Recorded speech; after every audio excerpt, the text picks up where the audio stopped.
I have tried many different ways to create the introduction for today's guest, but I'm a little bit stumped because it's kind of about one topic, and then it's kind of about another topic, and they manage to meet in the middle and create a whole new topic. If I can simplify, it's sort of about the younger generation's interest in social media apps like Instagram and TikTok, and how people are using those apps to introduce the younger generation to thoughts and lifestyles and skills of generations past. I think. I'll let today's guest explain it a little bit better than that. I'm Brian Johnson, and this is Nobody You Know.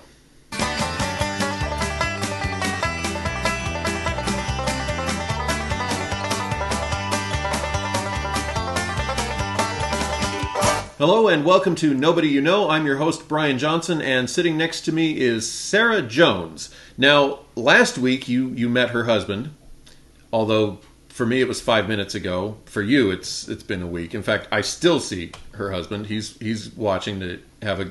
They've switched places, and he's ready to have a silent chuckle at her torture as she sits in my guest's victim chair. But as we were switching places, you said you had something in mind. Social media, the combined world of social media and grandma skills? Basically. And I said, stop right there. Tell me all about it live on camera for the first time. What are we talking about today? Cottage core. Cottage core or Cottage core. So Cottage core. Young people's, which I don't exactly qualify. I'm about 10 years outside of the target range we're looking at. Young people have started calling different interests core. So we've got fairy core, we've got goth core, we have fantasy core. There are all sorts of things that you can be core. So it's basically a subculture based around your interest in this subject. And this has moved on to, like, in the realm of TikTok, you have book talk, you have fairy talk, you have all these things. Well, T-O-K? T-O-K. Okay. Yes, so cottagecore is a fandom, if you will, that is based completely around interests that you would engage in if you lived in the perfect little woodland cottage covered with vines, little forest friends that may or may not be able to speak to you. But we're talking crocheting. We're talking being able to make really good homemade pies, sourdough bread, the ability to sew your own clothes, going for sometimes a more earthy, organic lifestyle, like growing your own flowers, your own food if you can. A lot of people that like this will go back to more natural fabrics. You'll wear like wools and linens and cottons, and a lot of the clothes have a little bit of like a Victorian flair or a more of a pioneer touch to it. So it's like this very satisfying lifestyle built around the idea that you can take care of yourself in ways that you don't have to take like fast fashion, which is like ready-made clothes or processed foods. Some people take it really, really far, and some people just enjoy like the hominess of it. Okay. All right, so let me make sure I've got this. Just the word core, at least used here, just basically means the subject matter. Yes. I'm into cottage core. In my case, I'm into. I mean, would it be legitimate to say I'm into film production core, cinema core? You probably could. Okay, I doubt people would call it that because it's a more of a, I guess you could say, real life activity. A lot of the cores are based around an imaginary world. Okay, it's just more of an interest. It's an area of interest around fantastical, fictional things, or slightly less than common. Yeah. Because you talked about knitting and stuff, and people do that. But, yes. Okay. Now, on this specific subject, then, is the cottage core, is that young people or old people getting interested in this? See, here's the interesting thing. My great-grandma is the one that got me interested in crocheting. And so, like, to me, it was always something that was passed on from, like, the 50s and 60s, right? Yeah. Okay. The interesting thing is all these girls that are getting involved in this, we're talking the TikTok generation. So we're looking at kids that are, say, 14 up through their 30s. A lot of them are girls, but guys are getting into it too. Like, there are some very, very successful social media influences who are men who keep their houses with dried flowers in a vase on the table, and they make their own bread and film every step of the process. They always wear a suit and tie with nice little button-up suspenders and a little silk bow tie, and curl their mustaches with wax. Like, it's not gender exclusive, which is very interesting. But we're talking young people who may never have been introduced to the ideas or skills that were starting to fade out with my mom's generation. They never would have been introduced to it had it not been for social media. Now that's interesting, because the headlines tend to be made by the people that, like, my generation would look at and say, "Oh, those teenagers, we're off, hell in a handbasket and all that." But you're saying that quietly behind those headline makers and the noise makers, if you will, even there are young people who are actually interested in what I would call old-fashioned lifestyle and skills. Very. Huh. The interesting thing is, I feel like my parents' generation, and I'll be blunt, some of them did go into this. They medicated with things like alcohol or cigarettes, or I don't know what all they would use, but they would self-soothe through harmful methods a lot of the time. Okay. Maybe too much TV, things like that. And yes, I know social media is basically the same as TV, but I'm noticing, like, for myself personally, I got anxiety. Well, a lot of people in my age group have anxiety, and it is so productive and not, like, I don't feel like I've wasted my time if I have created something. I feel like not only have I had a chance to, like, breathe and focus on something other than my problems, but I also have something to show for it. And so we have a lot of young people growing up in a world that is really screwed up. We have a lot of danger around us that we didn't used to have.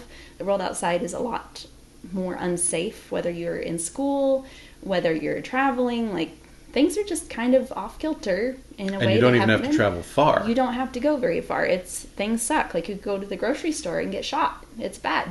And that's in our local area. We've had some really rough things go on. So it's like you create an oasis for yourself. You do something that is under your control.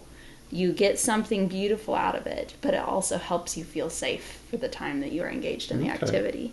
And I think it's been really good for young people, because rather than spending money or time on things that could harm them, they are getting satisfaction or productivity out of learning a new skill that is also being kept from going extinct because people are not doing this as much anymore.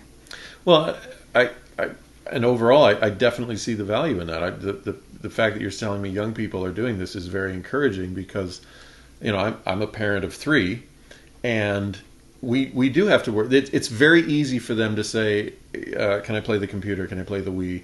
And we don't want them growing up to have no skills, to have nothing. And I know from my life, I haven't done anything that the world would call great, but I enjoy that feeling of accomplishing something. In my case, it's when I get a film done, a new short film, and I sit back and go, "Yes, I did that."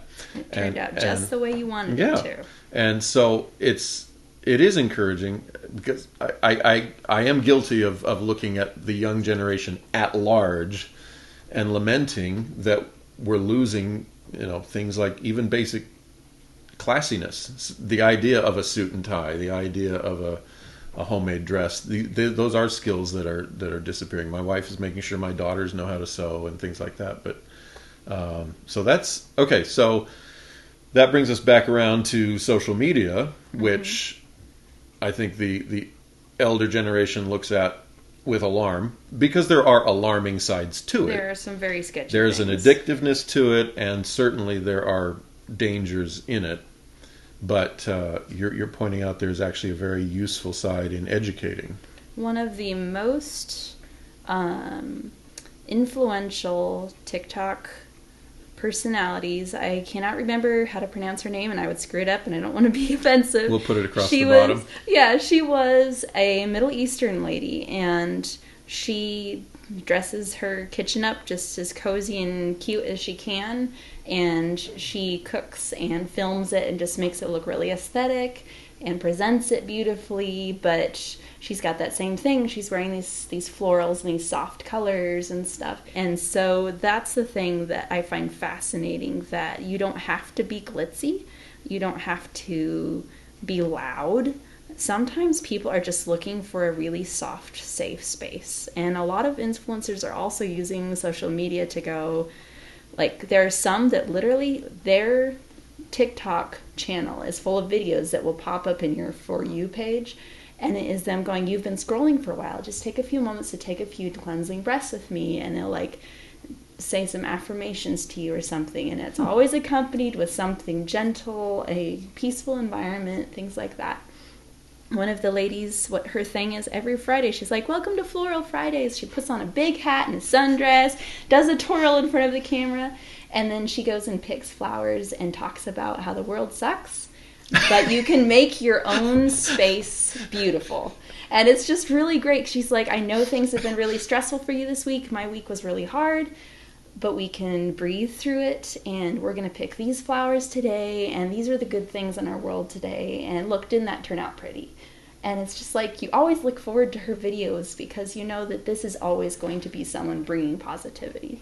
I really like that. And we're also coming out of a generation, so I work in the public schools, and I work with teenagers, and I've had a lot of parents very, very frustrated with the schools implementing social emotional learning because they feel like it's taking the parent's job. Like, the parent should be the one to educate the child how to respond to their environment. What people are not paying attention to is the fact that we have an entire generation of kids that their parents being together still in a healthy marriage relationship, very, very rare. I would say maybe as low as 1 out of 10 for a lot of the kids I work with. It is so low. And so you have a lot of kids who their day-to-day is chaos. Their emotional environment is very coarse and raw and painful. And so they're looking for something safe. They're looking for something comfortable that they have control of. And so to be able to go somewhere that's calm and close their door, turn on their twinkle fairy lights and let it glow off of their potted plants and sit down with their crochet hook and make a bunny. Like, it feels so good, and it's such a change of pace. So I'm really excited about that being a thing. So it has good emotional impact. It also teaches them something that generates personal satisfaction, and depending on what it is, it might even contribute to the culture, the society. I mean, you're making something right there that you could go out and sell. Yeah. Well, I'm planning to, actually. Okay, there we go. I have a pop-up shop this Friday. The potential, the layer. There is a potential for a lot of layers to this cottage core idea. Yes. Interesting. I feel like you, with a brocade smoking jacket and a bow tie and a pair of mahogany knitting needles and silk yarn, could be very classy. See, now that appeals to me just because I'm an actor, and that feels like an awesome costume to wear. You need a pipe, though. I don't know how much I'd actually get into it as a lifestyle, but if you told me that's what I was going to be wearing for 2 hours in a play, I would say I'm in. You talked about kids using this as an escape. Has it been going on long enough for anyone to notice, is there or what is the potential for someone to escape so far they actually disconnect from reality? That is a risk if you have enough money.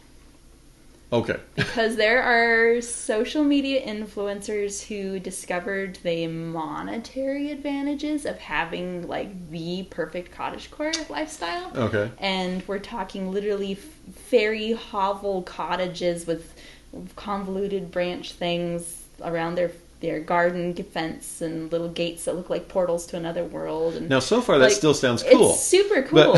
But this is, like, they've put all their time and effort into creating that space, and I don't know how much effort they're putting into still, like, healthy relationships. And well, that's what I was going to ask you. Is there any data on I would be curious. Do they know how to function still in normal society when they leave their property?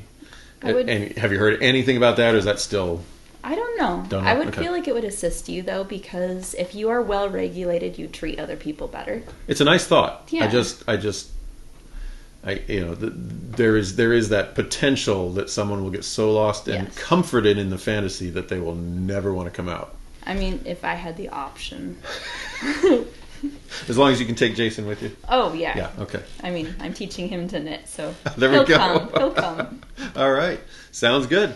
Well, I've been talking with Sarah Jones about something I have not even heard about until half an hour ago, cottagecore. And if you enjoyed today's subject, make sure you click the like button on this video, the subscribe button on the channel, and the little bell that gives you a notification every time I upload a new video, which, if everything goes according to plan, is every Tuesday, 6 p.m. Pacific Standard Time, right here on Nobody You Know. I'm Brian Johnson, and this is Nobody You Know, only now you do.